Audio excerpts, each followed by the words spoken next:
dun, dun. Check out, you know, all of these from VW, really trying on the whole kind of Blue Motion, eco-fuel thing, Golf 114, Golf, like, that looks like Golf Plus actually, it's bigger than Golf, 114 grams per kilometre CO2, Passat CC, I really like these,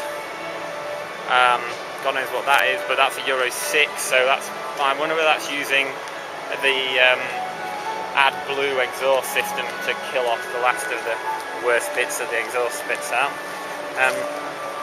Here you go, there's a pan round of Geneva. You can see down there the Nissan Quasar, which, you know, sorry, Quasar, I keep saying that wrong. That possibly could be something like what the new Michael will look like, believe it or not. Quite an interesting concept. And then Nissan GTR there, you've got Honda in the middle, Nissan Cube down here, which most people really, really like. Just over the top of there you can see the new Renault Scenic, and then behind there some Toyotas and Lexuses, which most people seem to think were really quite boring.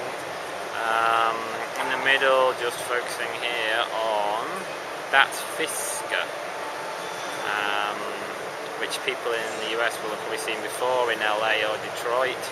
I'm not going to zoom in any further because it gets all shaky. Anyway, that's an overview of Geneva. And as you can see now, cars are getting covered up, so we may miss a few things on this quick walk round, but we'll have another video of the Quasar, which you can see. It's worth checking out. There's some really nice design details. It's a bit sort of element of, people said, piggy about it, but I think in the kind of nicest possible way. New Nissan 370Z there, in LA. Quite nice, quite compact, decent development of the 350Z. Honda Insight, which just doesn't light my fire. We really, really need to start to concentrate on why cars like this look like they do. It's supposed to be about aerodynamics, but that to me doesn't hold up anymore, because I think that's 0.25 and the new Mercedes E-Class is 0.24. This kind of thing is loads better. We've seen it 100 times now. It's a Honda CRZ Coupe, and this is supposed to be a hybrid, perhaps use the same engine that the Insight does, and a lot of people don't like it, but for what it says, you know, you can pick holes in some of the styling issues, but for what it says, I think it's quite cool. A cool, very green, small sports car. Why not? Let's not bother with the Renault Scenic, because it's just a shame that Renault design is kind of where it is at the moment.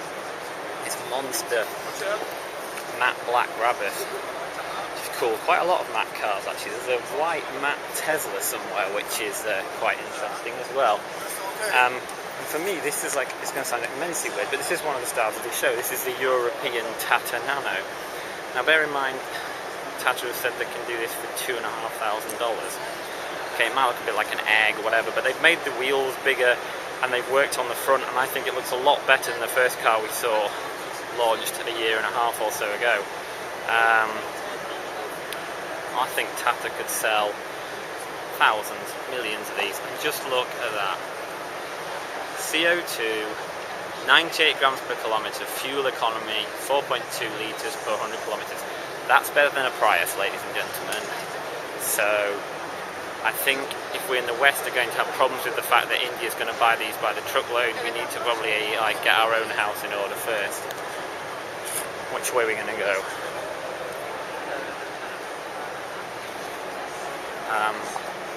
Here's the Fisker Karma, which you've probably seen before. That's Henrik Fisker there.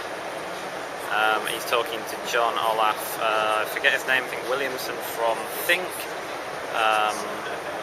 Karma, very American, very kind of extreme proportions. And this is the Karma Sunset, which is the open top version of it, which is, well, I'm sure that they can sell thousands of them to Californians. Which is no slight on you Californians. Here are some kind of like vaguely interesting, some would say noddy, eco-friendly cars.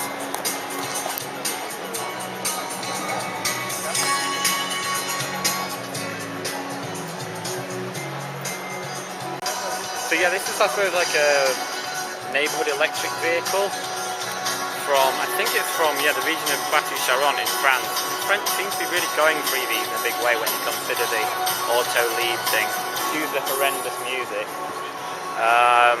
Let's see what else is interesting. Some ABT tuned R8s and an Audi A5 and a VW Scirocco. Don't really like any of them. And this is cool. This is the Dacia concept car, Dacia Duster. And yeah, I kind of quite like this. Jalopnik gave it a really hard time, but I think it's one of the stars of the show. I think it's a real surprise. Dacia really being, I suppose, Renault's budget brand for, like, you know, the Eastern Europe and potentially Africa and Asia, and you know, it's kind of got quite a funky sort of interior, some interesting details on the exterior.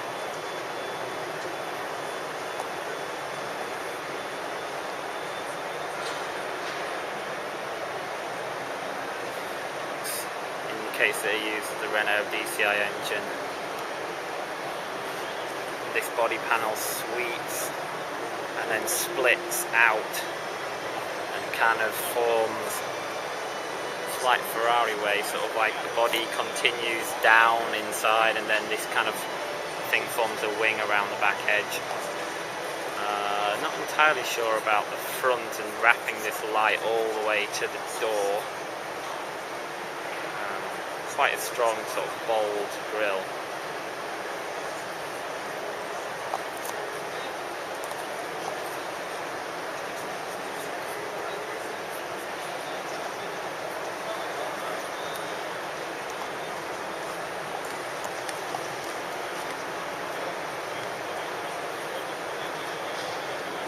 And that over there, that's the interior designer, Anna Zadnik, who I went to college with.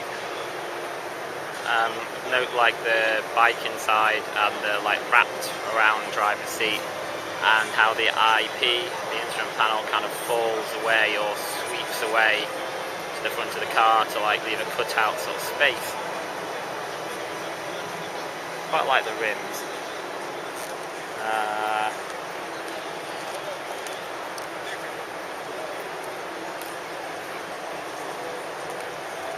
Up there's the new Toyota Prius, which most people will have seen at Detroit, and I'm sorry, but I'm not going to go and look at, oh, you know what, I am, because the interior is now much better and it's probably worth a quick look. They're a bit fair. I don't like the Prius. I really have always had a problem with this car, from a design point of view and from a sort of sustainability, you know, ecological point of view. But you know, evolutionary design, sharper kind of styling, still that same distinctive Prius kind of view shape, which gives it quite a low aerodynamic drag. These new sort of swept back headlights, and kind of more aggressive air dam and fog lamps. But I think that the big news is probably inside. It's beeping at us, but this is much better than in the current Prius.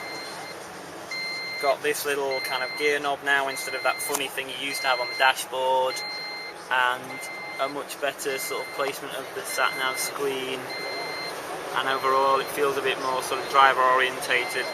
This detail, air vent cut across the top, I quite like, no one else seems that bothered about.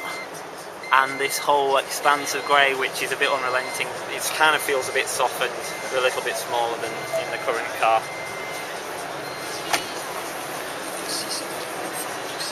Where are we going to go now?